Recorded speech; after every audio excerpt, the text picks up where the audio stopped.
जय महाकाली। आश्विन नवरात्र का व्रत, शारदीय नवरात्र का व्रत सबसे पहले किसने शुरू किया? किसने माँ भगवती की आराधना शुरू की शारदीय नवरात्र में? बोधन काल क्या होता है? तो ये नवरात्र, ये जो वृतांत है, ये कृतिवास रामायण में आता है, जो कि बंगाली भाषा में भी लिखी गई है। और बोधन काल जो है वो आपको मुख्यतः बंगाल में आपको इस नवरात्र को इस नाम से पुकारा जाता है। तो कृतिवास रामायण के अनुसार जब भगवान श्री राम जी समुद्र पार करके रावण से युद्ध करने के लिए गए तो उन्होंने देखा कि रावण के रथ में स्वयं माँ दुर्गा विराजमान है। तो ये देख करके राम जी ने अपने धनुष बाण एक तरफ रख दिए कि युद्ध नहीं जीता जा सकेगा, क्योंकि रावण जितने बड़े भक्त भगवान श्री शिव शंकर के, भोलेनाथ के थे, उतने ही बड़े उपासक वो भगवती के थे। और उन्होंने बृहस्पति जी को बंदी बना लिए थे और युद्ध के पहले उन्होंने बृहस्पति जी के द्वारा चंडी पाठ करवाए थे। चंडी पाठ, सप्तशती पाठ, सप्तशती जो सबसे बड़ी महाशक्ति है।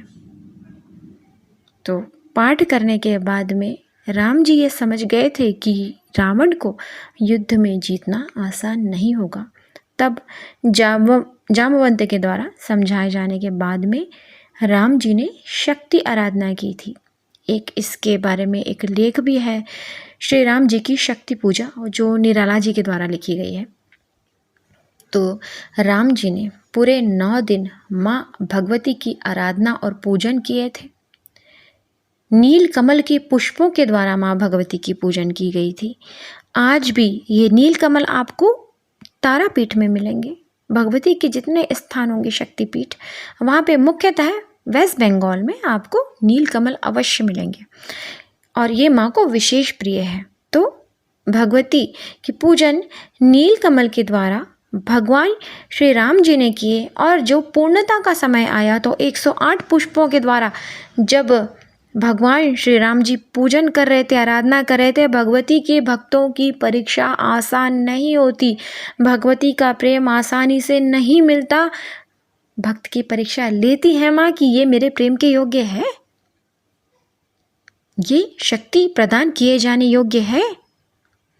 तब माँ ने परीक्षा ली। उन 108 पुष्पों में से एक पुष्प माँ ने वहाँ से हटा दी। तब भगवान श्री राम जी बोले कि मेरी माता मुझे नील कमल के नाम से पुकारती हैं। तो भगवान ने अपना एक नेत्र निकाल के जैसे ही भगवती को अर्पण करना चाहा, माँ ने दर्शन दे दिए। बोले राम, आपकी पूजा सफल हुई। और माँ अपराजिता भी कहलाई। आज के समय में भी दशहरे के दिन माता अपराजिता का पूजन का विधान है। तो इस तरह से जब भगवान श्री राम जी ने भगवती को प्रसन्न करके शक्ति प्राप्त की है, उसके बाद ही वो रावण से युद्ध में जीत पाए हैं माँ की कृपा के द्वारा।